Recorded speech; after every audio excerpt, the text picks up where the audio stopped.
Welcome to LOA Today.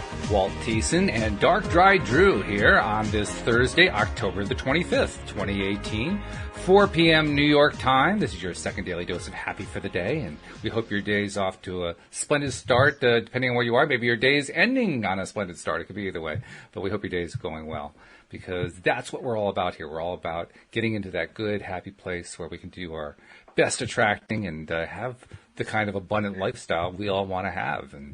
And I'm glad to welcome Drew back for our second week. I'm glad I didn't scare you away last week. I'm glad you decided to come back. No, I enjoyed it a lot. It was fun. So I was looking forward to coming back. Yeah. And I get to actually see you this time. This is the first time we've even seen each other face to face. So this is pretty cool. Yeah. I like this. Yeah. It's a new start again. So that's right. Fun. Yeah. And, of course, we're live streaming today once again to the Facebook Law of Attraction Changed My Life group, and we've been getting some good response from people there. We're hoping that the response keeps getting better and better, but we've been getting likes, so we've been getting a few comments, so that's been nice. And I'll be paying attention to the comment streams in case anybody leaves a comment during the show that they want us to comment on, so we can have more to talk about. Yeah. So that's going to be good. Tuesday was the first show that I did with Carlos and Alyx, and we also on that day talked about dating in the form of dating apps. That was actually Alex's idea to talk about dating apps, and I have to admit, I walked into that particular podcast wondering what the heck I was going to say, because when I was dating, we didn't have apps. I mean, apps weren't even a part of the process for us. So it shows just how much technology has really changed the whole dating scene, hasn't it? I mean, not that you've actually had the other side of it, you've experienced the technology side, but you got to feel like it's a really different game now than it used to be. Definitely. I'm more old-fashioned, so it doesn't really work the same for me. I prefer the face-to-face interaction. Right. Plus, it's one of those things that's so new, we don't really know the effects from it yet, and we're starting to kind of see that now. Right. I think it's more problematic than anything, but it's been no good for. Several of my best friends have found their girlfriends on there. Mm-hmm. Otherwise, it's a mixed bag, and it seems to be quite evasive in regards to the law of attraction, at least from my experience with it. Now, what do you mean by that? What exactly do you mean? I found more people that resonated with me just out in life randomly, and I think that's kind of just when you're out doing things you enjoy and thinking about connecting with people through that. That's kind of where I've found success in meeting others. The online stuff, like I said, mixed bag definitely. So if it works, but not for me. Yeah. Well, plus you also have made a rather major life change because you graduated from school. And when you're in school, it's like you have this little incubator in which everybody can kind of interact automatically because you're at the same place. But when you leave a school, it's like somebody took the walls away, right? And now all of a sudden you're on your own. And it's a different feeling entirely. Yeah, it's strange, especially going to UC Davis. It kind of felt like its own world. Mm-hmm. And so I wasn't just leaving college. I'm now entering a whole new world, and that's kind of an odd feeling as well. Yeah. So I remember that feeling for myself like it was yesterday. I know it was a long time ago, but it's a strange feeling. I suspect that it hasn't changed at all for anybody coming out of school now, but it's a really strange feeling because you're so used to this rather regimented schedule of schooling for like the last 16 years, and then all of a sudden that's gone. It's like having the rug ripped out from underneath you. Yeah, definitely. There's a bit of a, I'm not sure if I'd call it a loss of identity, but I know that it went from me going, oh yes, I'm an honors student at UC Davis to now I'm just like, I'm unemployed. So that doesn't sound cool all of a sudden. Right. So now I'm figuring out what I want to do for work. So yeah. Well, you've already figured out what you'd love to do for work. I mean, you want to be a stand-up comedian. Is that your love? Yeah. Is that really the thing that you love the most? I think that I enjoy writing the most. So writing stand-up comedy, writing screenplays, writing satire, And then whatever, the thing about writing comedy is it's kind of pointless if you don't perform it. So True. Yes. and I enjoy the writing more personally than the performing, but the performing is fun too. Mm-hmm. It's different. Right. So, Right. yeah. So, okay, so let's get back to the whole dating thing. And this is something that I was getting quite the education from both Carlos and Alyx on Tuesday about what it's like using all the apps. And they were naming all these apps. I'd never even heard of the apps in the first place. And the second place, they're describing how there are dating apps and there are hookup apps. And it's all like, and I'm thinking, whatever happened to just talking to people? I don't understand. It's not a thing anymore. Talking. So future humans probably won't even have vocal cords. It's the Jetsons run amok. Yeah, it's odd. People get scared when you call them on the phone nowadays. That's like I found it hard to call people. They always want to text. Yeah. Face to face thing is once you see someone face to face, it makes it personal, and that's part of what the dating apps are kind of impersonal. You're just kind of like some text and pictures on a screen, and they don't really see that you're an actual person. So some of them will be pretty rude or kind of, hurtful with their words and whatnot. And it's like, for me, I didn't care. It was all kind of, I learned pretty quickly that it was much more for entertainment value than it was for actually dating. I think that people that really want to date, they go and they pay for it, like Match.com or something. But most of the ones that my generation uses, I don't know. And the whole hookup thing, that's not, I think that's kind of a bit shallow and short-lived. So, that's been true for a long time before apps. That's been shallow for a long time. Exactly. It's one of those things that's never really filled an existential void. So that's true. Yeah, very true. Oh, it's an amazing world, that's for sure. I think about like the conversation I had with Alyx and Carlos. At one point, you mentioned texting. I mentioned to Alyx, I don't understand how it is you're supposed to actually get to know somebody in texting, and yet that seems to be what everybody wants. And her response was, yes, that's exactly the problem right there. So I thought, well, geez, I mean, it almost sounds like there needs to be another step forward in the solution provider's realm, so to speak. Like something else is missing, and I think that missing is what you're talking about. The thing that's missing is the lack of direct human contact. I mean, video, at least you have the chance, you can get some of the signals, body language and that kind of thing. You can get some sense of that, right? But there's nothing like being in the same space, the same room with somebody and having a conversation to get to know them. And I don't see how you can replace that, actually.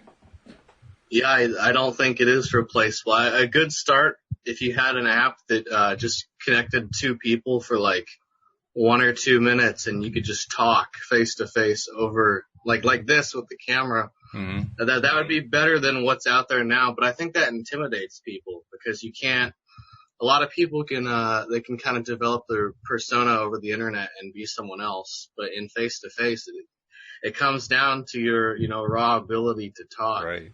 Yeah. Which I think scares a lot of people. So. Actually, as you said that, it reminded me back in my day, before the internet came along and I'm trying to meet people, there was a thing called video dating. You'd go into an office where they had video cameras set up and they'd make like a VHS tape of you talking into the camera about who you're looking for and so forth. There wasn't a communication. It wasn't in the sense of a conversation. It was more of like, it was like a video version of a personal ad more than anything else. And the thing that I remember most about them is, first of all, that they weren't terribly successful. Second of all, they were terribly expensive because you pay these large amounts of money to do them. And third, the people, like you said, would get really, really nervous about it. So even if you were trying to play the game and do the video service thing, you're going through video after video after video where you have one really nervous person after another, and you're saying, this doesn't show me who they are. Yeah. This just shows me what they look like when they're nervous. Yeah, that sounds about right. Yeah. Yeah, I think dating's one of those things that I'm sure it'll work for some people online, but it seems on average it kind of just has to happen naturally. Mm. Yeah, do you have any thoughts on that? Or? Well, I was just going to say, you mentioned earlier that you like the idea of using the law of attraction, which, of course, that's what our show's about. So, yes. Like, what's your way of, do you have any particular approach that you take to try to attract, meeting the right person, meeting the right, you're the special someone or whatever? I don't know what's the current phrase these days. I don't even know what you call it.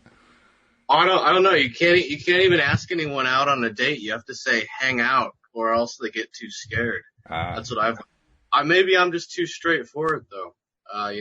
Maybe I'm jaded and I'm too old timey. But yeah, I think that when you find someone that's like, because I was always like ahead of my age, like old soul, mm-hmm. which is good and bad. Good in that I think that in some ways you progress faster through life mm-hmm. in areas where it can help you in the future. Mm-hmm. But then definitely you end up skipping over things as well.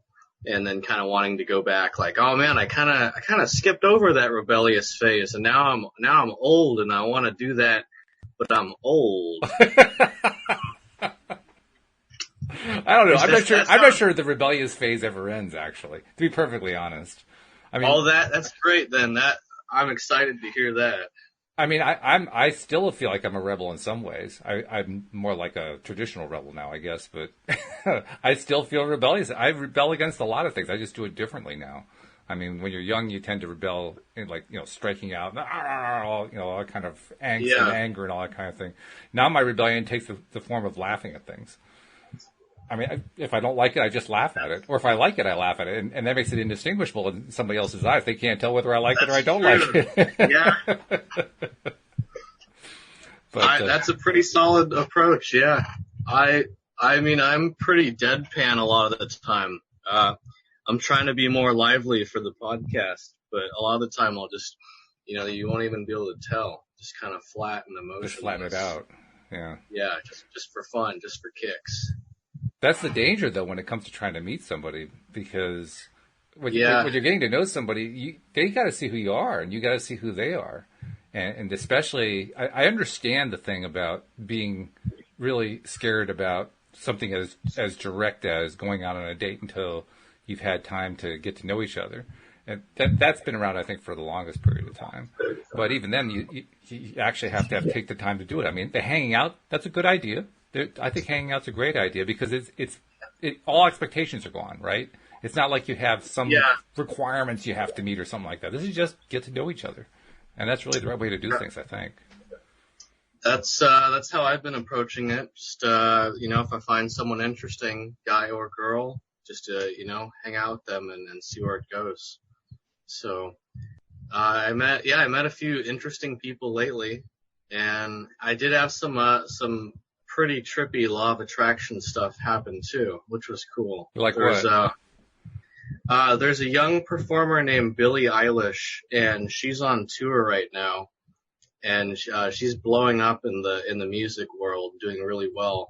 Wow, good for her. And I didn't really know her at all. I saw an interview, and I'm like, man, this is a really interesting performer. Like, I'd like to, to see her or even to talk to her at some point, just because the aesthetic that she was going for with the music videos and then kind of the vibe of the music, all of it was very interesting. And then my friend won concert tickets and a meet and greet. And so we went and hung out with her, and she did a private performance, and then we went to the sold out show, and all of this happened just kind of out of the blue. It was sort of surreal, for my friend and I. And so it was just kind of one of those instances where I literally it was a couple of weeks ago that even occurred to me. And I'm like, oh, that'd be a really interesting performer to meet and to go see. And then it happens all at once.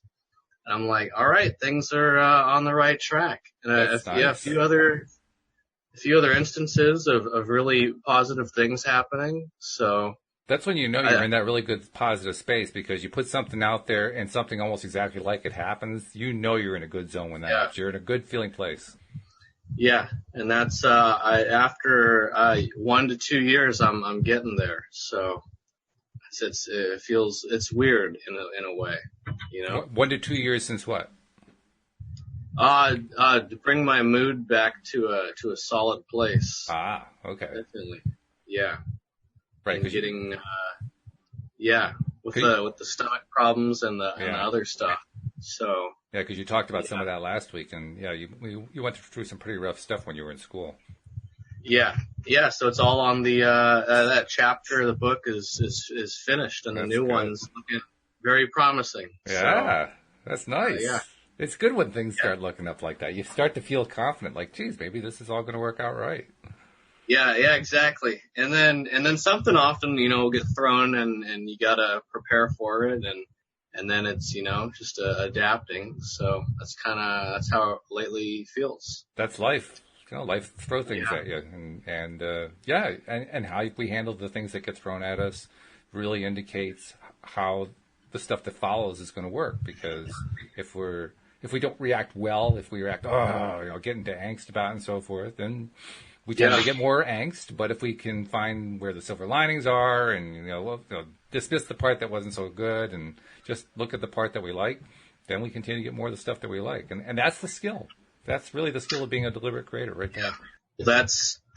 I think that's what's been resonating with me lately, exactly how you described it. So, yeah, it's sort of, I think everyone gets into ruts at different periods of their life. And it's sort of like, each one's like it's like a puzzle, you it has its own unique things that you have to figure out that are specific to your life and your situations, and you got to piece it together and question everything. I've been learning that one.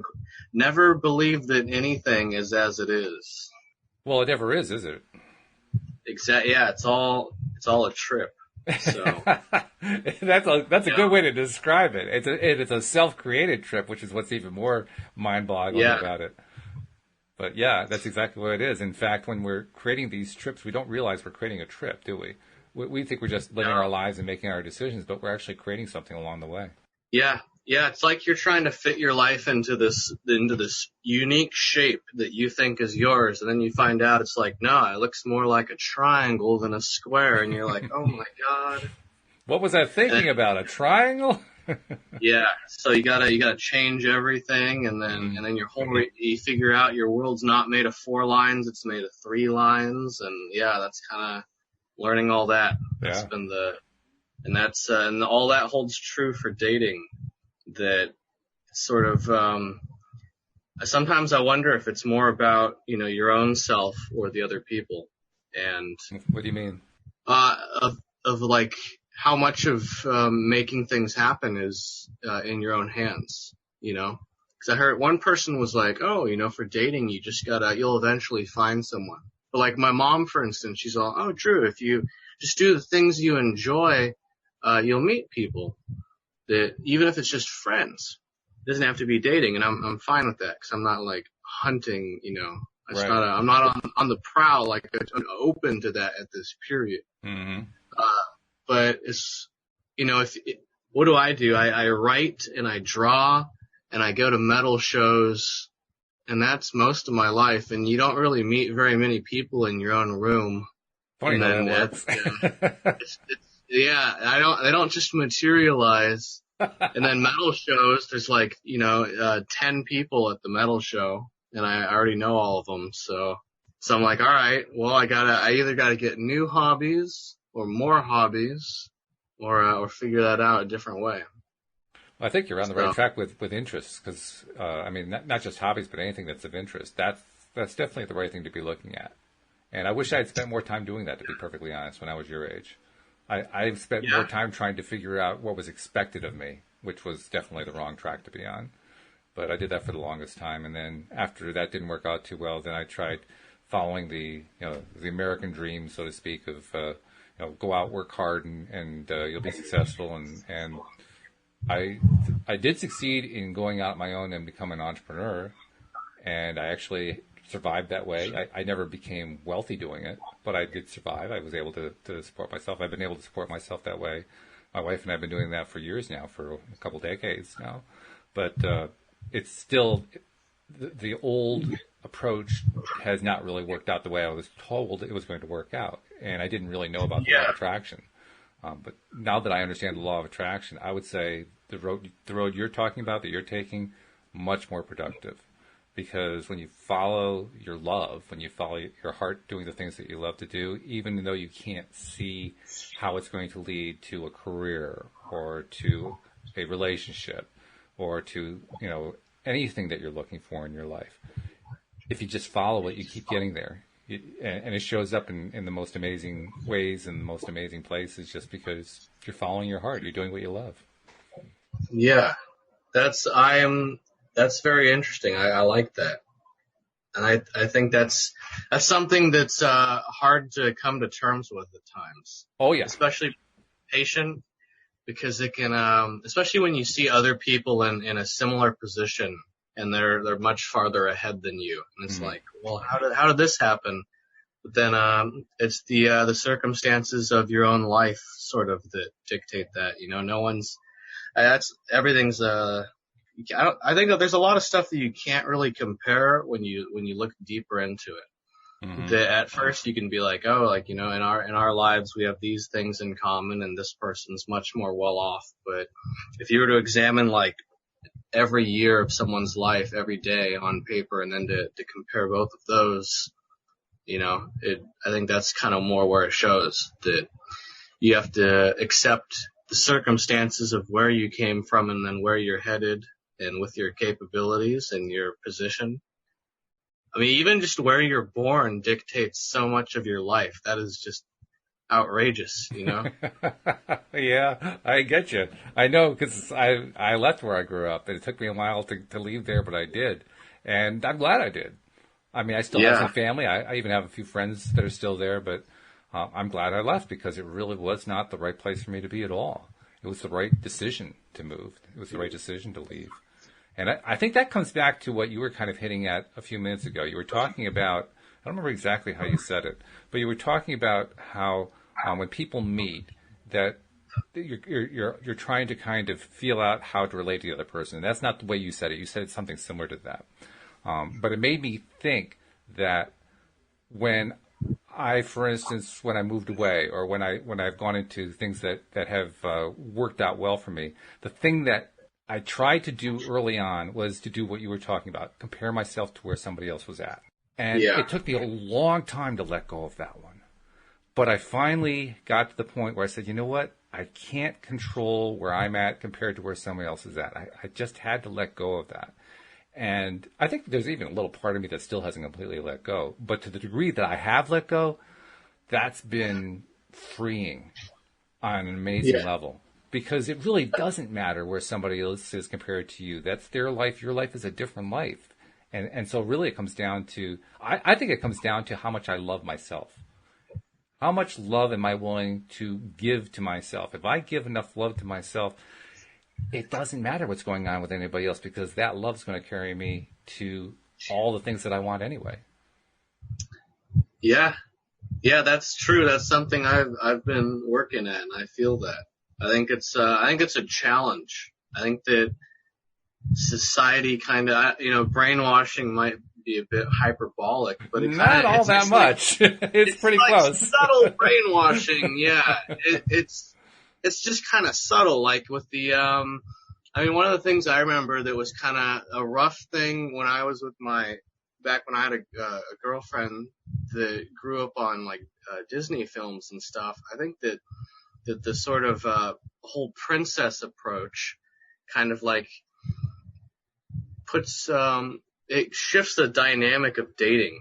And so there are like all these kind of things that you'd see in Disney films that seem like they'd be great in real life, but it just never works out the way that it is in the films. Mm-hmm. But I think that a lot of young people believe that, men and women.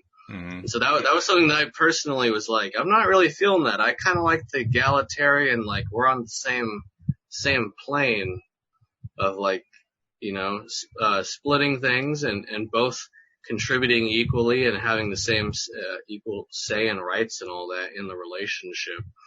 So subtle things like that kind of, I hadn't realized from childhood, or even just commercials, and kind of the way that all of that is just subtly someone else, some adult's opinion being projected for kids to see, and then it changes how they think.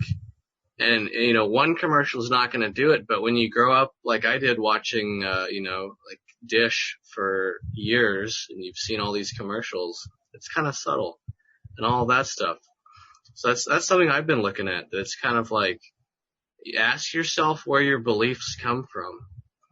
Because I know that with my stomach problems, there are periods where I'd be like, oh, I'm on the right track. I mean, like half the stuff I'm eating is vegetables. Like I feel like I'm eating a healthy diet. But then when you're like, yeah, but the other stuff is literally processed who knows what. Like if any amount of that is in your diet, then you're probably not eating healthy. No amount of carrots and potatoes is going to make up for the actual garbage that I'm eating. So that's when I was like, all right, no processed food. It finally makes sense now. I'm not a toxic waste dumpster. I'm a human being. Good for you. Hooray. Yeah. That's a victory. That's where you reach around and you pat yourself, right? Yeah. Years. Yeah. When I was a freshman in college, I was having like 5 sodas a day and burgers and fries and all that kind of stuff. And it was fun to live that life, but I don't think it works out. Didn't work out for me. Maybe if I didn't have the stomach problems though, I'd still be doing all that. If I felt normal eating all that, yeah, hood rat life. I'm not forever. so sure though. I mean, because my freshman year, the second semester, you know how bad cafeteria food can tend to be when you're in school. So we decided to go off of the food plan and go on to what we called the McDonald's plan, and it was actually worse. You eat that stuff enough, and I mean, by midway through the semester, I wasn't ill, but I was like psychologically ill, and I was malnourished. I mean, I just wasn't getting enough nourishment out of it. So did I have the stomach problems? No, my stomach problems came much later, but I certainly was not doing myself any favors, and I got off of that as soon as I could. In fact, the first thing that I remember saying to my roommate at the time was, what are we going to start eating? Because this isn't working. And he agreed, and we were flummoxed because we were out in the middle of nowhere. We were near a big city, but we didn't have, easy access to transportation that would take us to, grocery stores or whatever. So our opportunities were pretty limited, and we're trying to figure out how are we going to survive, where the food is concerned, because as bad as the cafeteria was, this is worse. What are we going to do? Yeah. Yeah, I feel that. It's definitely one of those things where it's like you can shoot your left foot or your right foot, but either way, unless you want to.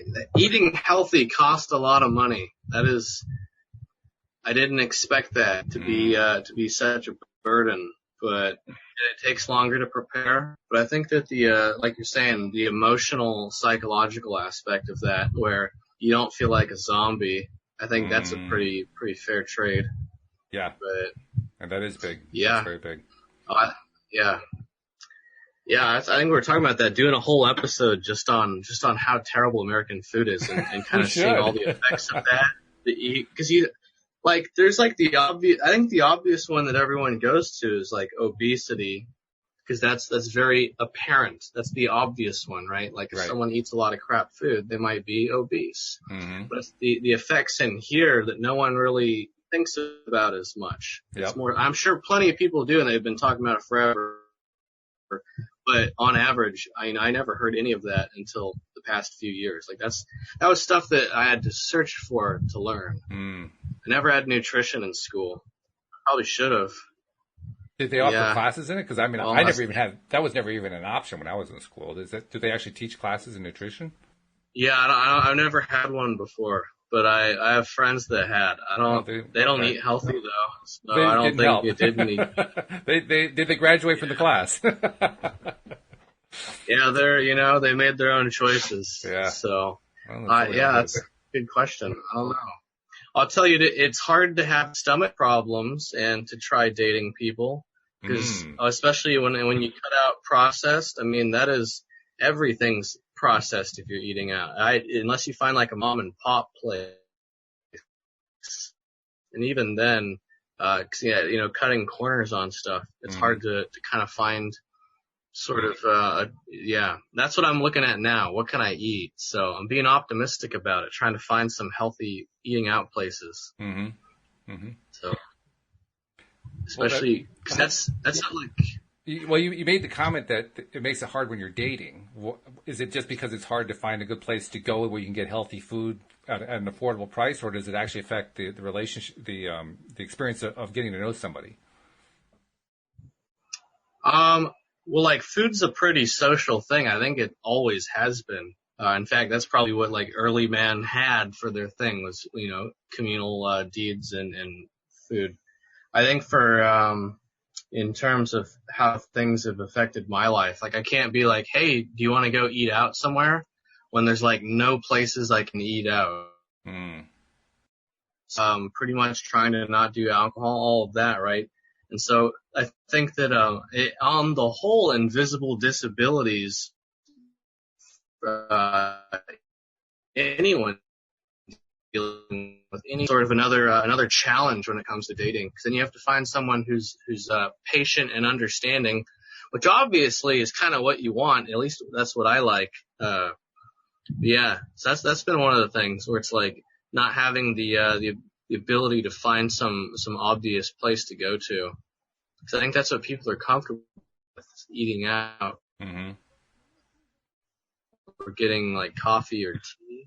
So yeah, when I was dating, that was actually that was the usual thing to do. And I guess today it's almost considered passé. But I would arrange to meet with somebody in some place where you get coffee or tea, just because it was relatively safer than trying to go for food that you hadn't even got to know the other person yet and found out what that's kind true. of diet she lives with and so forth. Yeah. Yeah, that's a good point. I think my grandpa told me that. He said always get drinks in case the other person's crazy.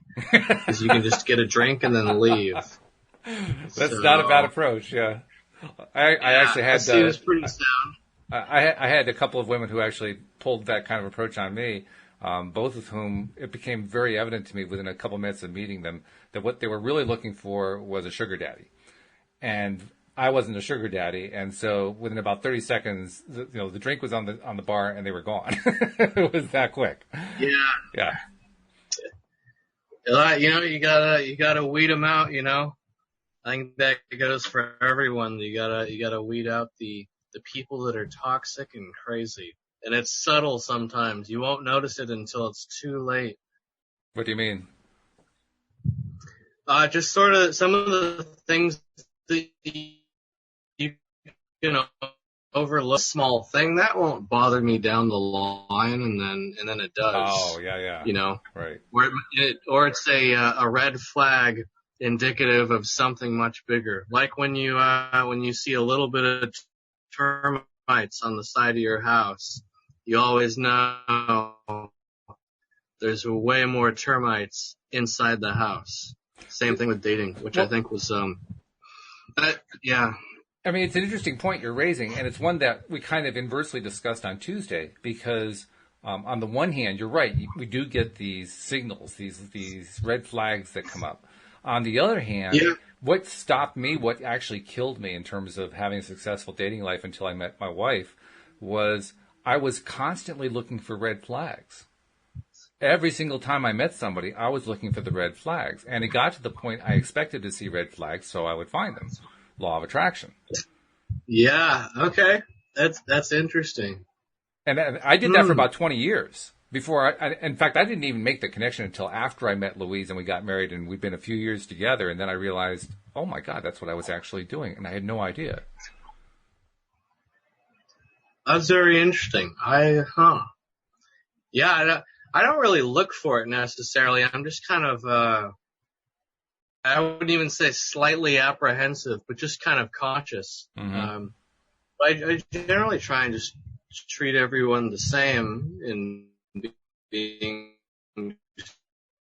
open are the way they are, which takes a long time to figure out often. It's not always obvious, but yeah, just trying to, I do my best to remain positive with it. I think some things just take a bit of time to brew.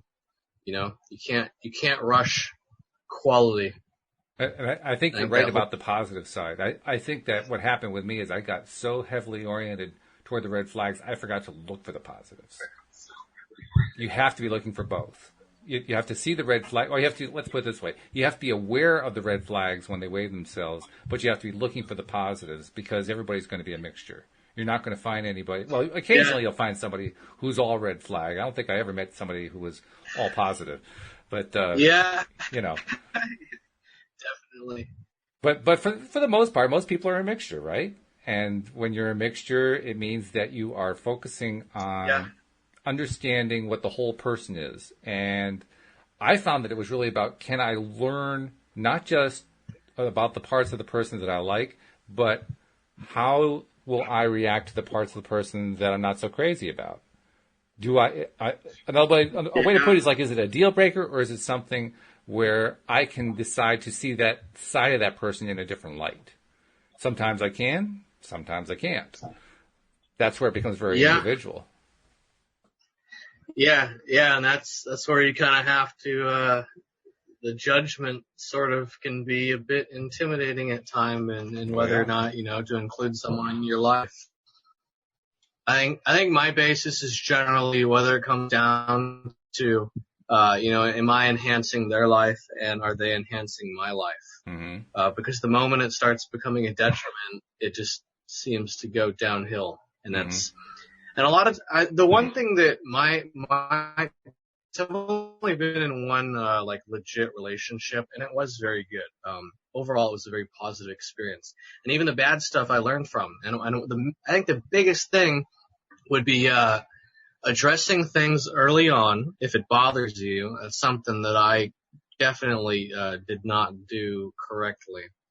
And then also just kind of realizing that certain arguments or problems that you can run into, that I ran into, it might appear to be a problem or a challenge, but in reality, it's just a difference of values. In that the way they were raised, the way that they believe the world works and how they work in the world, it just conflicts with mine or with yours, and that's just kind of how it went for me, was that I'm like, this isn't really a problem. This is just us viewing things from a different place in our heart. We're not both right or wrong here. That's just how we view the world. And so it's not something you can fix unless you change the other person or yourself. But when it comes down to values, it's not necessarily too late, but it's sort of something that, if your identity is based around it or affected by it, then it's not very malleable. The other thing that occurs to me that I learned kind of along the way, and really learned more after I met my wife, by looking back and understanding what the heck had happened in the first place. When I met Louise, it was, I actually told this story on Tuesday in a sort of condensed form, but cutting through the fun part of the story that I told then, when we finally got together, it was after a period of difficulty. We went through some stuff. We both had stuff to go through, but we went through it pretty quickly, and about a month after that, we were at a point where we're starting to feel very, very comfortable with each other. And that comfort level really helped a lot, because the comfort level came from partly about similar values, not the same values, but similar values, and partly because we had both done a lot of work on ourselves over the years. We often talked about how Louise and I met when we were in our 40s. I mean, pretty late in life compared to many people. And we wondered, well, why didn't we meet 5 years before, 10 years before, 15 years before? Because we got along really, really well. And Louise pointed out to me, you know what? If we had met each other, we probably would have been running and screaming in opposite directions from each other, because we hadn't done the work on ourselves that we needed to do. Because you really do have to be in a place. This is the thing I really learned. You have to be in a place where you love yourself enough that you can love somebody else. If you don't have the love for yourself, you really don't have anything to give to anybody else. And I didn't understand that when I was dating. I only learned that really after I met Louise, that was really true. But what I had been developing during that 20-odd year period where I was dating was learning how to love myself more, so that I could give more love to somebody else. And that was that was probably the biggest determinant right there. Yes, Louise and I have a lot in common. Yes, we have some differences too. But ultimately, we both learned to love ourselves before we met, and then we were able to love each other. And people talk about how relationships, you have to work at them.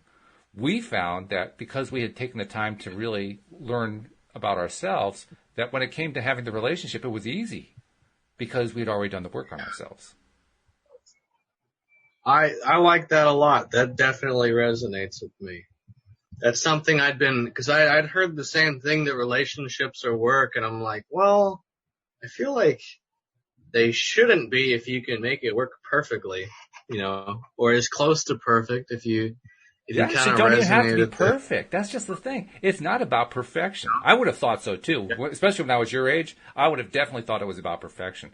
It's not about perfection. Because, like we were talking about earlier, life is where you're going along and maybe you're in a good space and all of a sudden you get some bumps and bruises and how you're going to react to it and so forth. Well, when you're doing it in a relationship, you're just running into the bumps and bruises together. And now you're trying to figure out together how to deal with the bumps and bruises. It's really not any different from that perspective. So the relationship part, the relationship is what actually has gotten Louise and I through a lot of really bad bumps and bruises because we were there for each other. And why were we there for each other? Because we'd already worked on ourselves, so we could be there for each other. That's the thing. It's got to be possible for you to be there for somebody else. The only way you can do that is if you can be there for yourself, and vice versa. So, what would you say then were the most effective ways that you're able to be there for yourself and to love yourself? I know that's something that I've had a challenge with, and I think a lot of young people have a challenge with, is of taking care of themselves. Truly, mind, body, spirit kind of thing. So, I mean, yeah. I can tell you in terms of what I learned over time and what I wish that I had done. I can't tell you in terms of what I did because the way I did it wasn't really that effective because I didn't have a successful relationship for 20 years. So obviously I wasn't doing very much right at that particular time. But what I've learned since then is loving yourself starts with being kind to yourself. And by kind to yourself, I mean, we talked earlier about how we learn these lessons from society. We're taught by parents and by peers and by teachers and later on by bosses and friends and so forth. We're taught all these different, what psychologists call these tapes. We have these tapes that are burned into our brains, so to speak, that are basically they're the patterns of how we interact, what level of responsibility do we take for our lives and what are we doing with our lives and all these tapes about what you're supposed to do, right? How you're supposed to live your life. Those are all the tapes that are in there. And learning to love yourself is about, when I say being kind to yourself, I mean giving yourself some slack about those tapes and say, you know what? I know the tapes aren't right.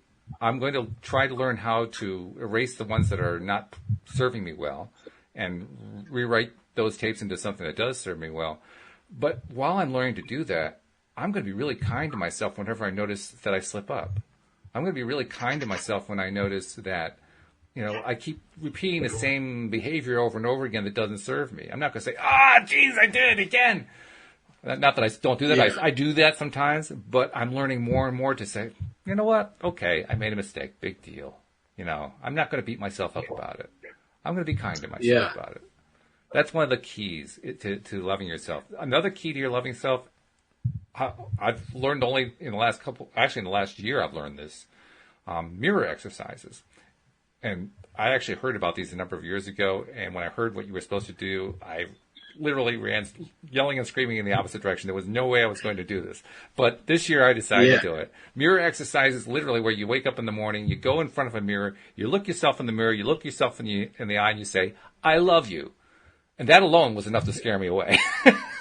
But when I finally started to do it, and the first session lasted about a second and a half, and I was done for the day. The next day, I got up to like 5 seconds. It was that kind of a deal. But after doing that for a while, I started to kind of lengthen it out and talk about how proud I was of myself.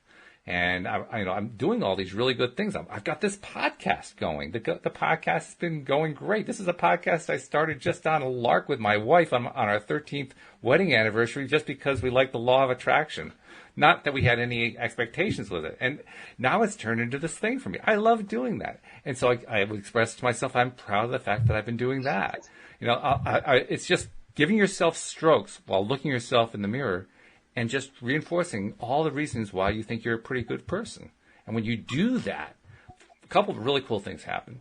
The reason I started doing that at all was that I heard that Jack Canfield, the author of the Chicken Soup for the Soul series of books, had recommended it.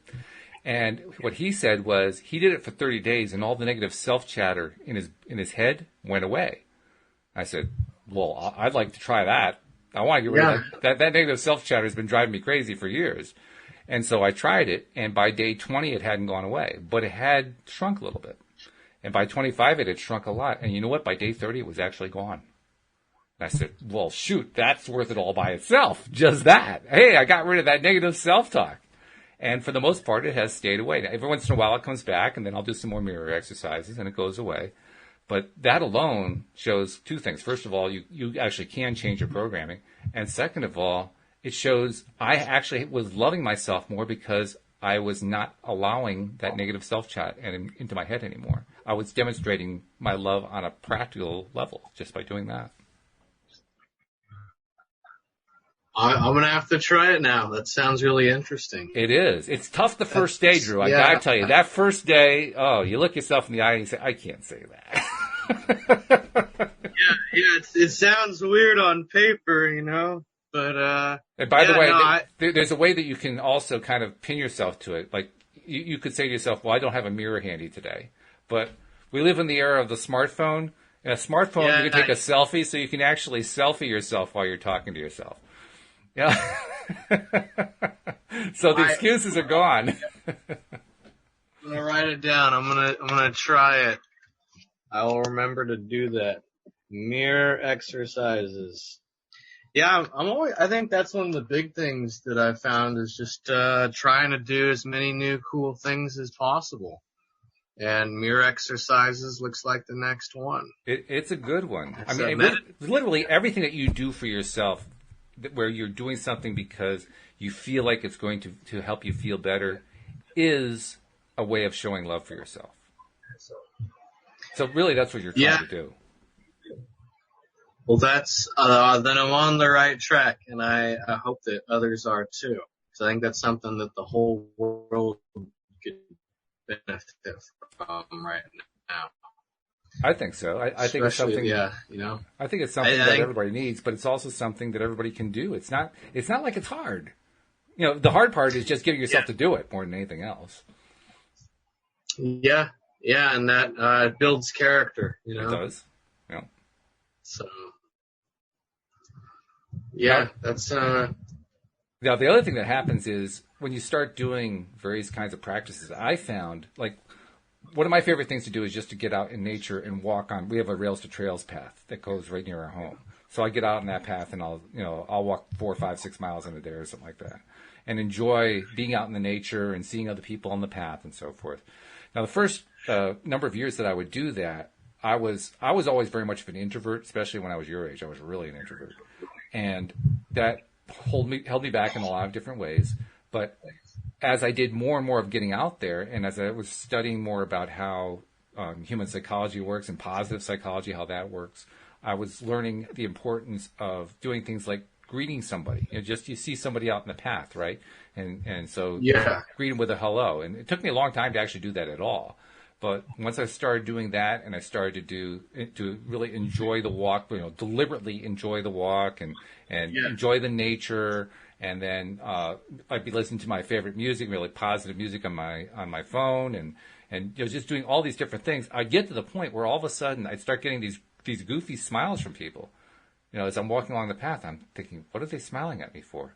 And then I realized it was because I was smiling and I didn't know it, because I'd been doing all this work on myself and it was coming out. Awesome. So yeah, that's the ultimate benefit. When you learn to love yourself in all these different ways, it comes out automatically.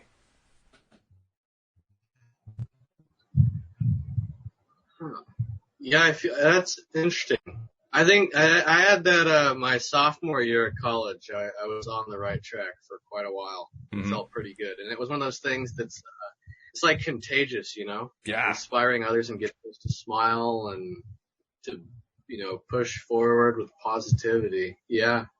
It's a little spooky the first Yeah, I time. think, The first time you get the reaction, because you don't normally necessarily say to yourself, okay, I'm going to check my face to see if I'm smiling. You just walk down the road because that's what you always do. And then you get this reaction and you say, what the hell are they looking at? What's going on? I don't understand. It takes you a while to make the connection. yeah, it took, when I was in high school, I didn't used to smile until like, I think freshman or sophomore year of high school. 'Cause in the movies growing up and all that, all the tough guys, very stern, you know, and my mom's all, Drew, if you want to meet girls, you're going to have to smile. And at first it was such a weird thing for me because I had never really smiled. I've always kind of been like, just sort of, like you're saying, introverted, you know, where when you are an introvert and then to do something like that, just to smile at other people, it's like terrifying early on, you know, Mm-hmm. because it feels like all their eyes are on you. Right. And so that was something that was like the first step, was smiling. And then it was talking to people and going out more. And then the one that really, I'd say if for anyone listening, work with other people and that'll definitely get you to smile and talk more if it's like a one-on-one basis and you're helping them. That's what I learned as a resident advisor in the dorm. Uh-huh. And it's a humbling experience too.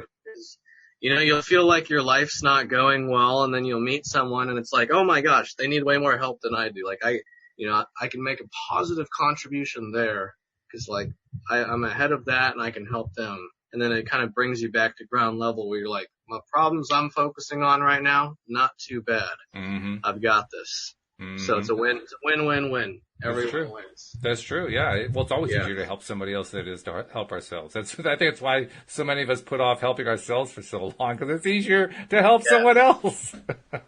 Yeah, exactly. Yeah, it's kind of funny, really. It seems like helping yourself should be easy, you know, because you're the only thing you really do own.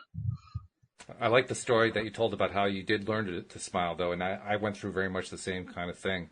In fact, when somebody asked me online, you know, in one of the law of attraction groups, whatever, you know, what's the best way to love yourself better?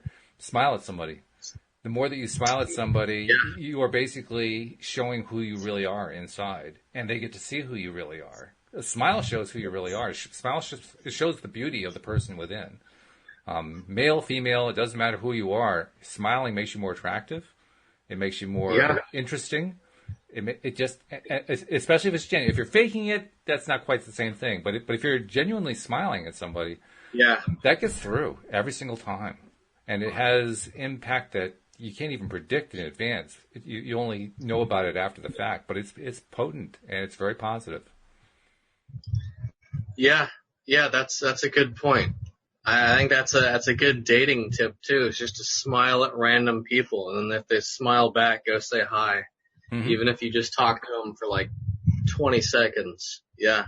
That's how I've been meeting people lately. I was just forcing myself to go talk to strangers, to disobey all the lessons I learned as a kid and talk to strangers. Yeah, it's definitely the kind of tape to write over. You don't want that tape running around in your head. Don't talk to strangers ever. No. Yeah. You don't meet anybody that way.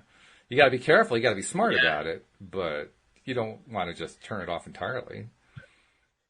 Yeah, exactly. You have to be leery of strangers, but to, approach with caution. And then once you realize that they're not there to murder you, you're free to talk to them. Although in my case, with spooky shirts on, they think I might be there to murder them. And it's like, no, metal people are really nice, I promise. That's true. Actually, I do remember that because metal kind of came up after I had left college, but I was still fairly young. And it was intimidating to see somebody with a metal shirt. And I guess it still is today. But you began to think like, oh my God, is this person, going to attack me or something like that? No, but that's what the image says. Yeah. Well, it's something that, like, if you're not into it, the aesthetic is all you really see, and it appears kind of scary, kind of into. I I mean, when I was in Davis, all you have to do is wear a metal shirt, and you are the scariest person in Davis. That's all it takes. So if I'd go skate at night, all I'd have to do is throw on a metal shirt. You were safe. No one would mess with you. No one messes with you. Yeah.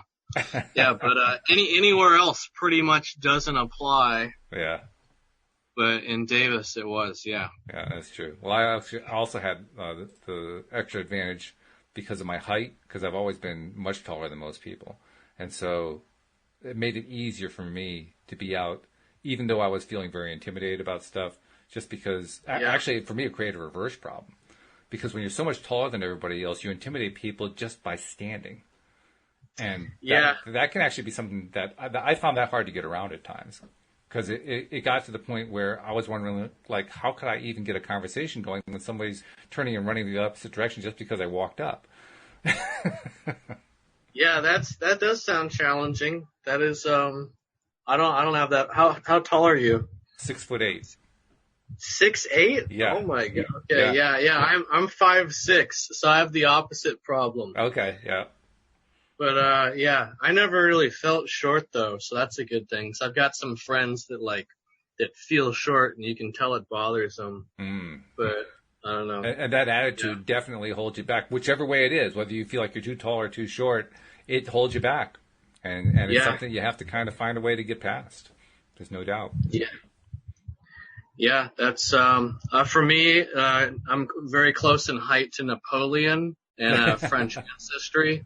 So now all I got to do is take over Europe, and I'll never have a small man complex. That's all it takes. Just watch out for Waterloo. That's all I advise you. Watch out for Waterloo. That's right. Hey, before we part company for today, you're still pursuing your writing and your comedy career. Do you have anything coming up? Any gigs happening? I've been taking a short break just to sort out all the health stuff. Oh, okay. Yeah, but because in June I did the 45-minute CD show, and so I've kind of been mostly focusing on writing and then catching up on film writing, because I've had a screenplay I've been thinking of for 2 years, and so I finally started writing that the other day. Good for you. And thank you. Yeah, that was a tough one, because I'm kind of a perfectionist, so I don't like to make like crappy things.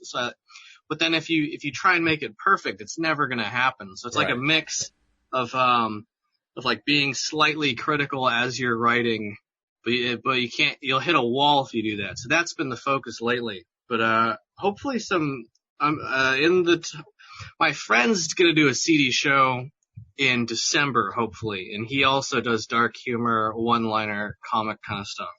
So he and I thought about trying to book shows along the West Coast, and that would be awesome. Yeah. Because comedy is, I think a lot of comedians like to just be up on the stage and be the center of attention. But for me, I really like having what I've made connect and resonate with people and have them be happy and inspired because of it. So that's why I want to go on tour at some point. So that makes sense. In fact, we should have a conversation sometime, because you choose to do dark humor, but you want people to be leaving happy. That almost seems like a dichotomy. So that's a topic we should delve into more deeply, so that you can explain, where you're coming from and why that works. That sounds like next week's topic. Okay. I think so. Yeah. That's interesting. It is. Dark humor is very underappreciated. It's one of those things that you have to have been in a dark place to appreciate it, and then you'll kind of like it reaches to an audience that, for the most part, people find things that I do funny. If they're it's a niche audience too. I'm never going to be like mainstream kind of stuff. Right. But the people who like love that kind of stuff, who need it, I'd say it helps them when they're in a dark place. Because that's the same kind of stuff that inspired me to become a comedian, is that. So it was there for me when I needed it. So let's talk about that next week then. That sounds like a good one. All right. I love that. Well, it's been a pleasure. I look forward to talking to you next week. Yeah, sounds good. All right. And we'll see you all next time as well here on LOA Today. Goodbye, everybody.